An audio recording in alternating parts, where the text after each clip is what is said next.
The first day that I was born, May 8th, 2003. That day when my mom was in the hospital, my parents separated. My dad wasn't there when I was born. As life went on, it was fine. Lived in Mexico. Wasn't the best time, Third world country, all you could eat is not the best food, but at the time you don't really know anything better or anything worse, so that life suits you and you love yourself. When I was 5, my mom moved to America.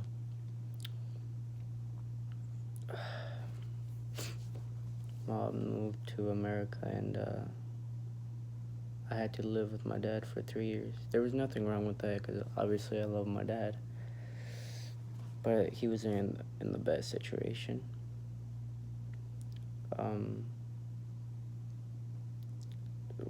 Living with my dad wasn't the best time. He wasn't the most supportive. I didn't really know what I was gonna do in life, but it took my mom 3 years to get my papers because she wanted me in America. She didn't want me to be with my dad, who she knew would never make an effort to make my life better. Now, usually people say if you move to America, life is gonna be better. That's not for everyone. I moved to America, my mom had this boyfriend. I mean, she had to, right? Like, she just moved to America 3 years. Obviously, she wasn't gonna be girl with the most money, the woman with the most money. So he seemed like a nice guy, right? He was a tall, big, chubby guy. He brought me like some chocolates when I got off the plane. As time went on, I got more comfortable with him. And, it started turning into him yelling at me, yelling at my mom, being uncontrollable. Then, out of nowhere, someday he just started hitting me. Like, not normal hitting, just for discipline. Like, he would come home and abuse me. I remember one day,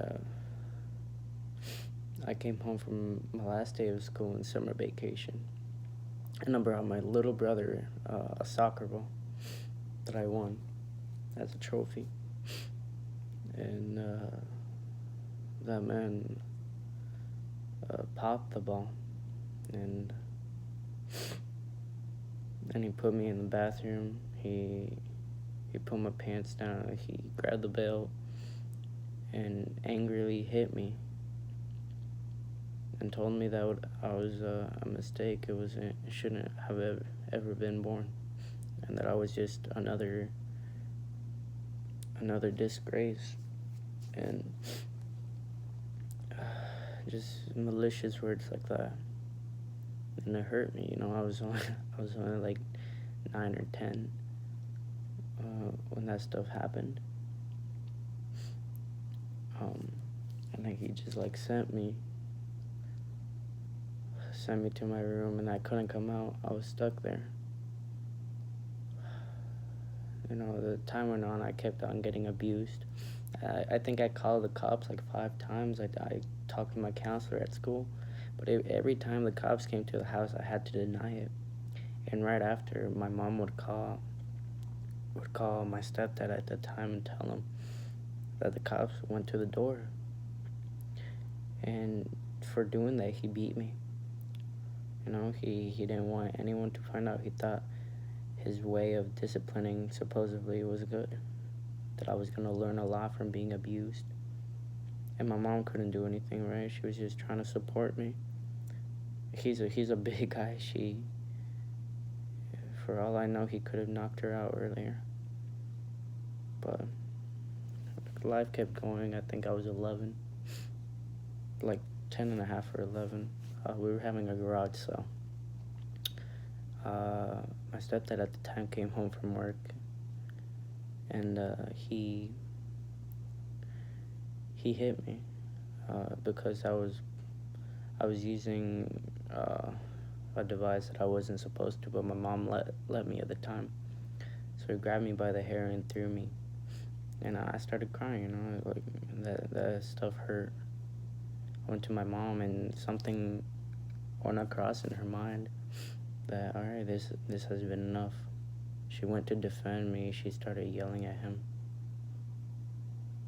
and he choked her. I went out 5 minutes later after talking to my aunt, and she was on the ground, passed out for like 10 minutes. When she woke up, she realized what happened, so we went to the police station with my aunt and my uncle-in-law. She had marks and bruises all on her arms and a big bruise on her neck from him choking her out. After that, we were helped by the government and put into a shelter.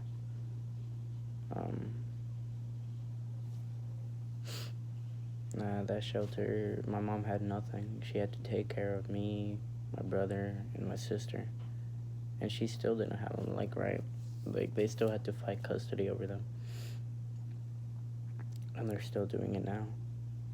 But the kids spent most of the time with us. They spent the week with us, and then the weekend was with Mario, which was my other stepdad, or my first stepdad. And then my mom, she was trying to get enough money for college. We always rode a taxi to daycare because she had to work 2 jobs. She had to work 2 jobs to be able to give us a better life, so she could also go to college. And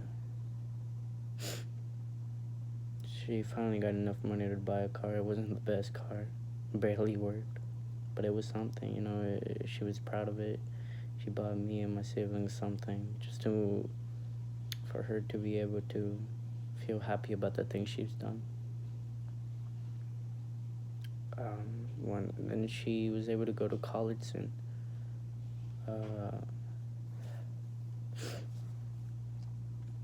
She got straight A's in college. I remember she stayed up at night studying, and I would ask her why. She would always say, because I have to get through college. And at that time, my stepdad, well, not anymore, but my stepdad was in custody of the kids, so they spent most of the time with him. She finally got enough money to buy a house. It was in an apartment complex, like a townhouse. And I remember one day she was taking me to school. Depression, at the time, I was like, depression was a big thing in my life, and it still is, because of my past, and no one really kind of understands.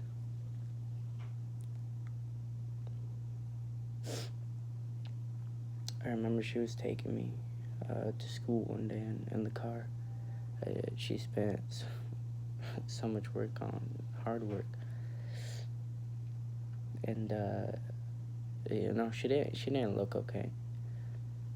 I wanted to make sure my mom was fine, so I asked her, "Mom, are you okay?" She said, "No, I have a fever." I asked, "Mom, go home." She said, "No, I have to work to support you and your brother and sister." That I will never forget those words. My mom is the most hardworking person I know, and she did it for her kids. If it wasn't for her, I probably would have been dead. I've been suicidal for so long. We moved to Sioux Falls. And then I got a new stepdad. He was nice, but depression got to me. I was bullied. I was made fun of for being anorexic. I was good at sports, but That was the only thing. I wasn't the smartest. I was made fun of. I was made fun of for being Mexican. You know, so cutting was kind of like a daily thing. I cut my wrist. Um, I always had thoughts of hanging myself, but you know, I kept fighting through. I tried. You know, at nights I was just talk to my head because it was the only thing that I could trust. No one else ever understood what I've gone through. I know people have gotten worse, but for me, this was the worst thing. That's the worst life that I've been in. No.